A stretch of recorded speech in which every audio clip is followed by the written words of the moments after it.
Hello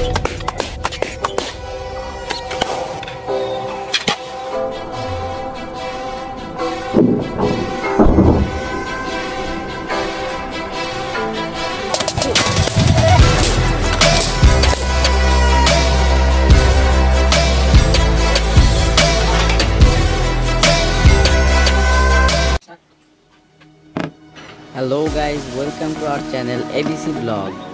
আবার আপনাদের সামনে চলে এসেছি একটি নতুন ভিডিও নিয়ে। আজকে আমরা শুধুমাত্র বাঁশের মাধ্যমে একটি বাটুল তৈরি করে দেখাবো, যাকে ইংরেজিতে বলে স্লিং শট। এটি আমরা মাত্র 3 মিনিটের মধ্যেই তৈরি করে ফেলবো। প্রথমে আমরা একটি বাঁশ কেটে নিলাম, বাঁশটি মাপ মতো কেটে নিব। তারপরে আমরা মাঝ বরাবর আধা বাঁশটি কেটে নিব। এরপর আমরা লম্বা বরাবর দাগ দিয়ে দেবো। দাগ দেওয়ার পর লম্বা বরাবর কেটে নিব। সেই মাপ মতো কাটা শেষ হয়ে গেলে আমরা এটি দেখব যে এটি স্প্রিং এর মতো কাজ করে কিনা। স্প্রিং এর মতো কাজ করলে এখানে কাটা শেষ। আমরা এর নিচে আরও একটি স্প্রিং লাগাবো, সেটা আমরা ভিডিওর সামনে দেখাবো। আপনারা সবাই দেখুন আগে আগে কি হয়।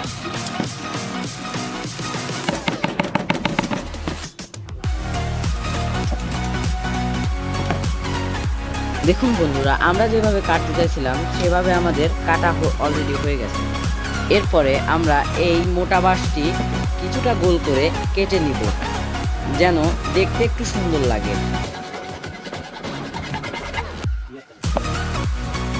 আমাদের কাটা শেষ, এখন সেটআপের জন্য রেডি হয়ে যাব।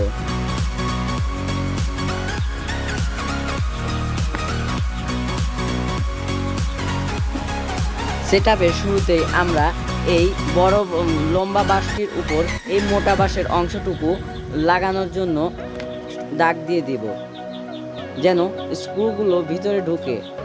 বাঁশগুলো ছিদ্র করা শেষ হয়ে গেলে স্ক্রুর মাধ্যমে এটি আমরা লাগিয়ে দিব।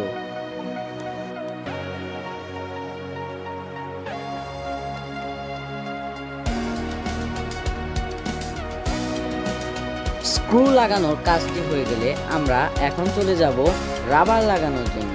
রাবার লাগাতে হলে প্রথমে আমাদের দুই পাশে দুটি করে মোট 4টি ছিদ্র করে নিতে হবে। এটি আমরা ড্রিল মেশিনের মাধ্যমে করব এবং সামনে একটি ছিদ্র করে নিতে হবে। ছিদ্র করা শেষ হলে আমরা একটি পেরেকের অংশ এর উপরে লাগিয়ে দেব, যেন এটি ট্রিগারের মতো কাজ করে। এরপরে আমরা একটি চামড়ার টুকরা এবং একটু রাবার নিব। রাবার নেওয়ার পর এটি ছিদ্রর ভিতর দিয়ে ঢুকিয়ে দেব এবং এটি লাগাবো।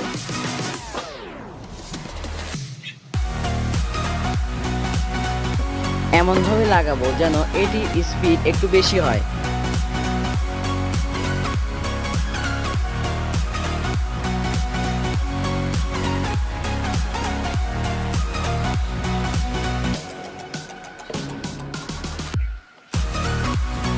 দেখুন বন্ধুরা, আমরা এই কাজটি সুতার মাধ্যমে করছি যেন এটি সহজভাবে হয়ে যায়।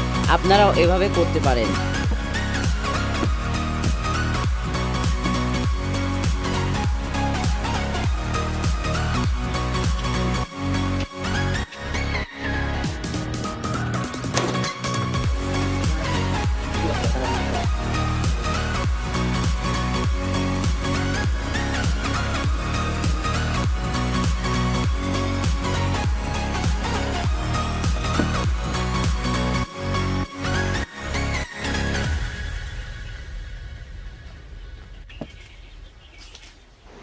লাগানো শেষ, এখন আমরা দেখব সেটি কাজ করছে কি না। কাজ করছে। চলুন এটা দেখার জন্য আমরা ফায়ারিং স্পটে চলে যাই। এখানে আমরা কাচের বল ব্যবহার করছি, আপনারা চাইলে অন্য কিছু ব্যবহার করতে পারেন।